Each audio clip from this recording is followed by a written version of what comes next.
Barrister Asaduddin साहब को मिल्लत के सही माने में हमदर्द हैं, वो अमीरुल हिंद हैं। एनआरसी भी नहीं आई हैं? जो एनआरसी आई नहीं उसका आनी चाहिए, आनी चाहिए। हाँ बिल्कुल आनी चाहिए।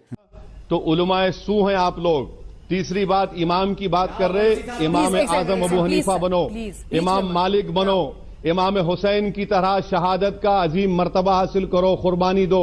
ये वक्त के फिरौनों और तागुतों के पास जाकर अपने सर को मत झुकाओ।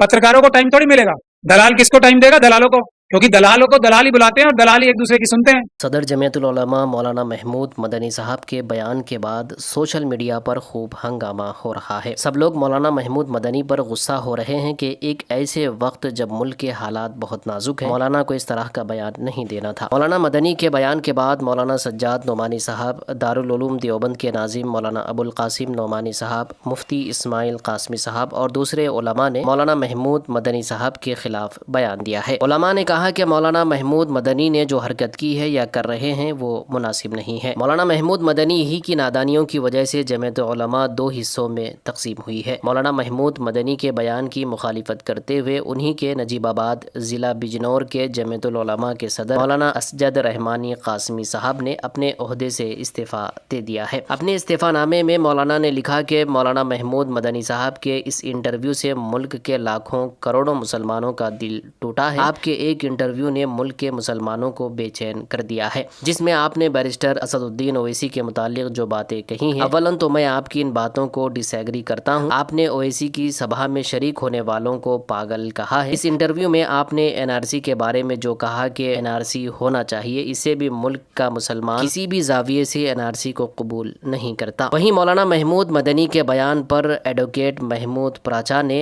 AR न्यूज़ को इंटरव्यू देते हुए बहुत ही सख्त अल्फाज का इस्तेमाल किया है। क्या मौलाना महमूद मदनी साहब के लिए इस तरह के अल्फाज सही हैं या महमूद प्राचा साहब को ऐसा नहीं बोलना चाहिए? आप कमेंट करके ज़रूर बताइए। लेकिन ये मुसलमानों के नाम पे लीडरशिप करके इन्हें कुत्ता नहीं पूछेगा कोई, अगर ये रिप्रेजेंट ना कर रहे हो मुसलमानों को या इतनी बड़ी तंजीमों के हेड ना बन के बैठे हो, जिसमें लोगों जिन तंजीमों को लोगों ने, इनके बुजुर्गों ने, हमारे बुजुर्गों ने पसीने से ज्यादा अपने खून से सींचा है, उस जगह पे बैठे ना, इसलिए इनको कोई कुत्ता नहीं पूछेगा अगर ये उन जगहों पे ना बैठे। मौलाना महमूद मदनी साहब हमारे माशाल्लाह बड़े हैं, बड़ों की औलाद हैं, बड़ी निस्बत साथ है। अलबत्ता ये है कि मौलाना महमूद मदनी साहब ने जो बयान दिया है उस पर हम 1% भी सहमत नहीं है, इसलिए कि हम जमीयत के प्रोग्राम है, भी सदर साहब ने बताया हमने जमीयत का प्रोग्राम किया।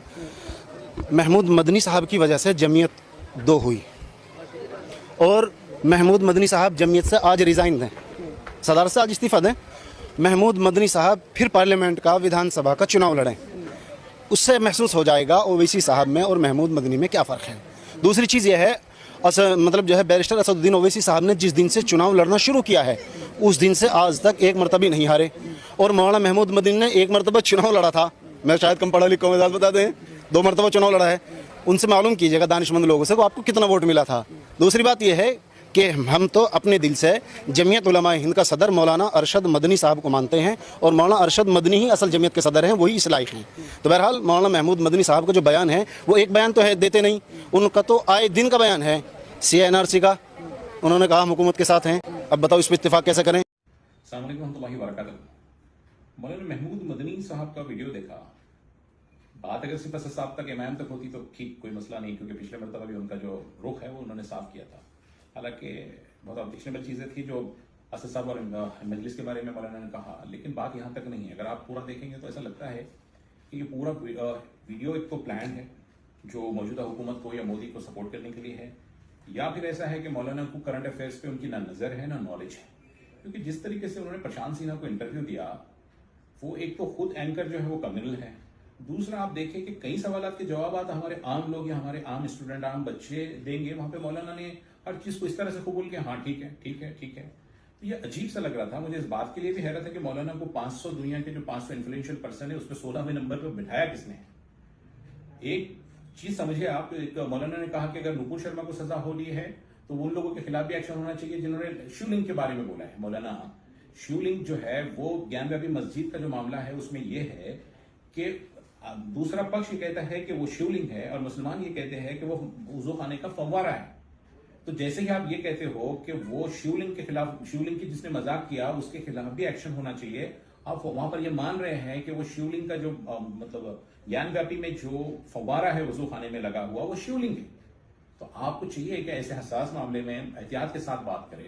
हम बहुत छोटे लोग हैं, हम आपको सजेस्ट तो नहीं कर सकते हैं, लेकिन ये पूरा जो इंटरव्यू ऐसा लगता है कि पूरी तरीके से जो है कहीं ना कहीं फिक्स गेम है। मौलाना को चाहिए कि एनआरसी पर उनका जो स्टेटमेंट है वो भी बहुत ज्यादा थ्रेटनिंग है। फिर मौलाना ने हर जगह ये सब मतलब ये कहा कि लिंचिंग के लिए जो है सेंट्रल या मोदी साहब जिम्मेदार नहीं है, ये भी बड़ी शॉकिंग चीज है। तो मुझे जाती तौर पे इंटरव्यू देखने के बाद ये लगता है कि ये एक तो इंटरव्यू फिक्स है या फिर मौलाना को अभी मुसलमानों के हालात का सही जायजा नहीं है। इतना मतलब जिस बंदे के साथ उन्होंने वो पॉडकास्ट किया है वो खुद एक क्रिमिनल एंकर है, तो आपको समझना चाहिए था कि उसके पास जाए तो आप एक अच्छी तैयारी के साथ जाए। आप इतने इनोसेंटली कह रहे थे कि नहीं फिर मुझे पता नहीं, या ऐसा हुआ कि हाँ अगर ऐसा हुआ होगा तो फिर मोदी साहब सही है, फिर गवर्नमेंट सही है। तो यार ये मौलाना का जो रुख है बड़ा अजीब व गरीब है। मौलाना को चाहिए कि इस मामले में रुजू हो और लोगों को इसका क्लैरिफिकेशन दें। बहुत शुक्रिया।